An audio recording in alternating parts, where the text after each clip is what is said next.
I'm Jess and welcome to a very special coronavirus related blog just to talk about some of the experiences that I've had trying to get home during this crisis. It's been a really crazy experience travelling during coronavirus.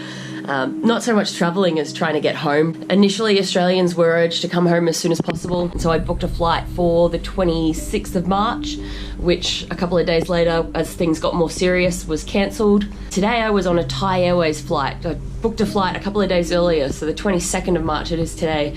As of today, Thai Airways won't let you board the plane unless you have a certificate to say that you don't have coronavirus, which you currently can't get anywhere here in Myanmar.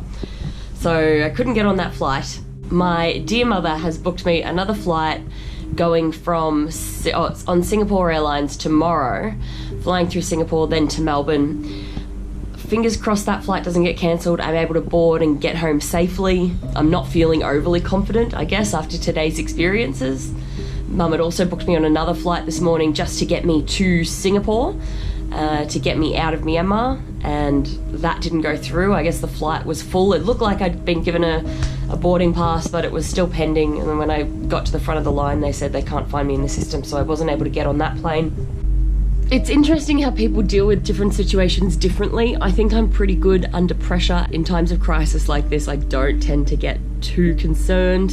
I mean, look, no, concerned is the wrong word. I'm actually really, really concerned about what's going on in our planet right now, and I'm really concerned about how I'm going to get home, but I'm not letting it affect me too much because the situation is what it is. There's not much I can do about it. I'm doing everything I can to try and get home, but I can't change what's happening. I can't force them to let me on a flight. I can't pay for a charter flight to come pick me up from Myanmar. I have to get home by any commercial means necessary that I can, and I've now tried with several different airlines, so I guess we'll just see how it all pans out. It was pretty interesting being at the airport this morning, and I just got to say that the staff in both, it was KLM that I had one flight with, the other one was Thai Airways, and I must say the staff were incredibly nice and supportive. They're going through a pretty tough time as well, having to tell passengers their flights are cancelled. This morning when I arrived, the lady walked up to me and said, "Oh, are you boarding this flight?" And I said, "Yes." And the first thing she said, "The flight's been cancelled, but you can get a refund." I'm thinking, I'm not really worried about the refund, I'm worried about how I'm going to get out of the country. And I just laughed. But there are certainly a lot of travellers in really stressful situations right now. There was a couple of people at the airport in tears. They're just trying to get home and there's no options. There was one particular girl that was really, really stressed out. I think she was American, and she was crying and she was told she couldn't board, and then at one stage they told us we would be able to board if we could transit, but then if our connecting flights weren't leaving... Oh, there's a mosquito. We've got coronavirus, we've got dengue up in here.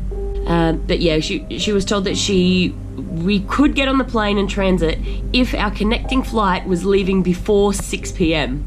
and mine wasn't leaving until 12:05, which meant that I couldn't get on the flight anymore. So there was like this moment of hope. There was this moment of, oh my gosh, I can board the plane, I can't believe it. and then I couldn't board the plane. I was also speaking to another young couple from Melbourne.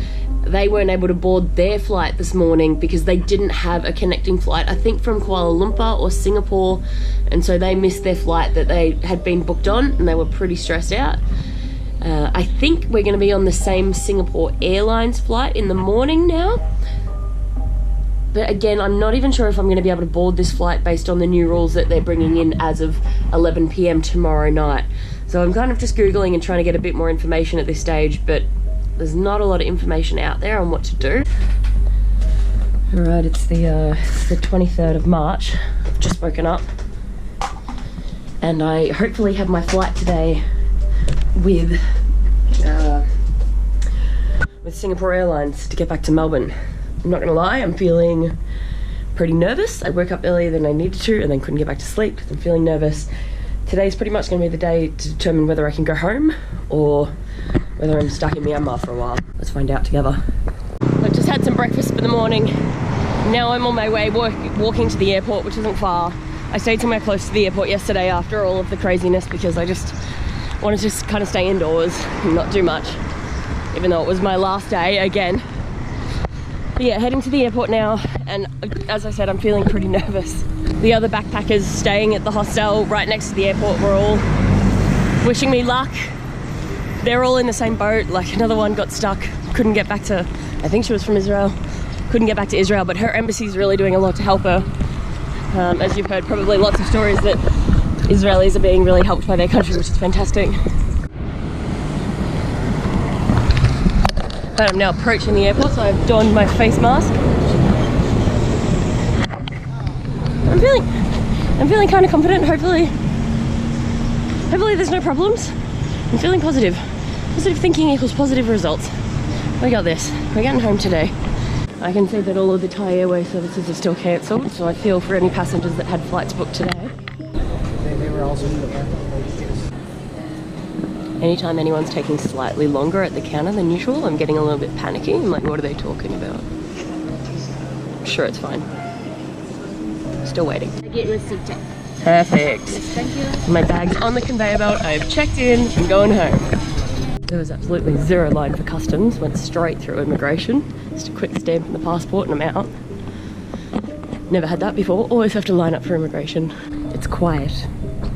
Too quiet. Very different experience being at the airport at the moment. Like people are just talking to everyone, making friends, talking about their experiences of trying to get home. Like in the airports, it's either tearing people down. In the airports, it's either tearing people down, you've got tears and stressing and anxiety, or it's bringing people together and they're talking.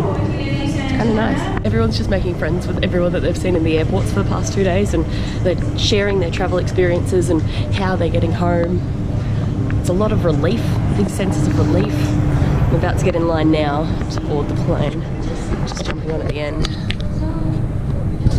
I think everyone right now that's currently boarded this flight to Singapore is just feeling a massive sense of relief at the moment. As of tomorrow, you can't fly through Singapore, you can't transit through Singapore. We've made it just in time with our connecting flights often being, like I think I board at 8:50, I leave at 10 something tonight. It might be 10 to 10, so just made it before that cut off. Otherwise we wouldn't be able to fly through Singapore. Can't fly through Bangkok, can't fly through KL. Options are closing down and it's getting pretty scary.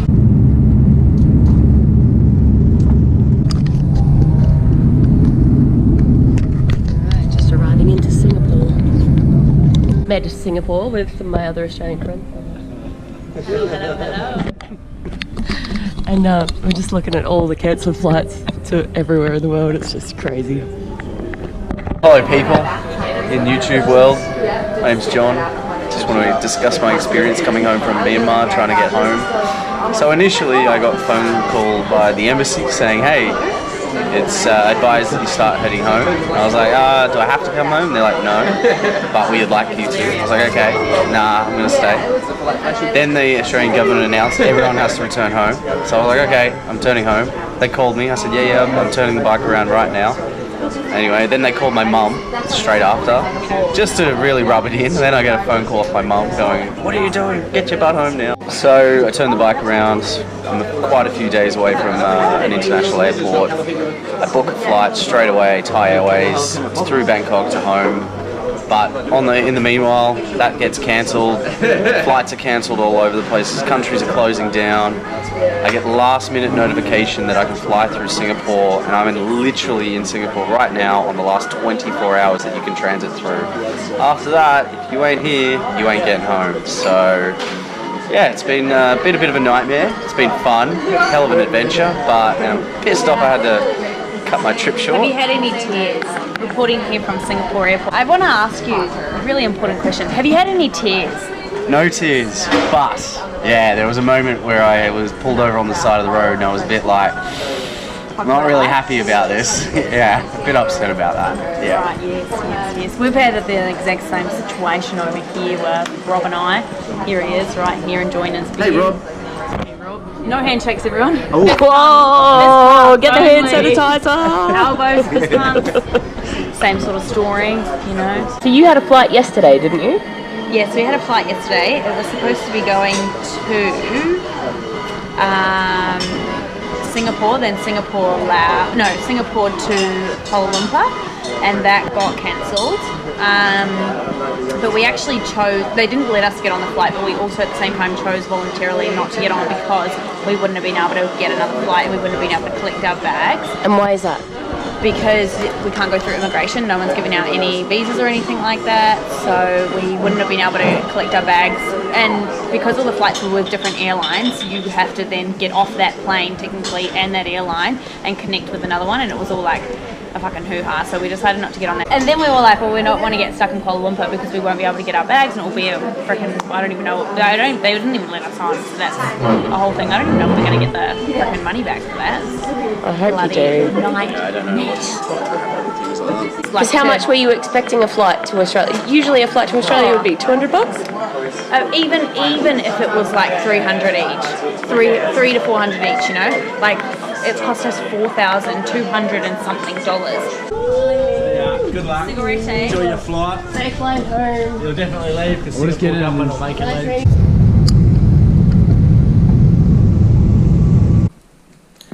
I've made it home. I'm in self-isolation in my bedroom.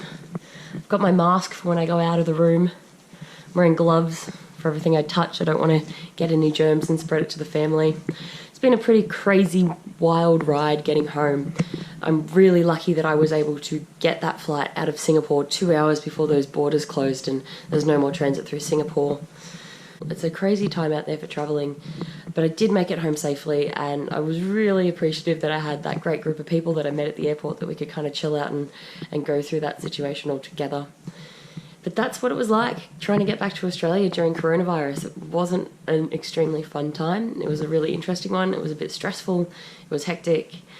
But I'm home safe, and I know there's a lot of people in the world that still aren't home or able to get home, so my thoughts are definitely with them, and I'm wishing them all the best. I'm Jess. Thank you so much for watching this video. If you did like this video, please remember to give me a big like, leave me a comment, subscribe to my channel, and I'll see you when I see you. Okay, love you, bye.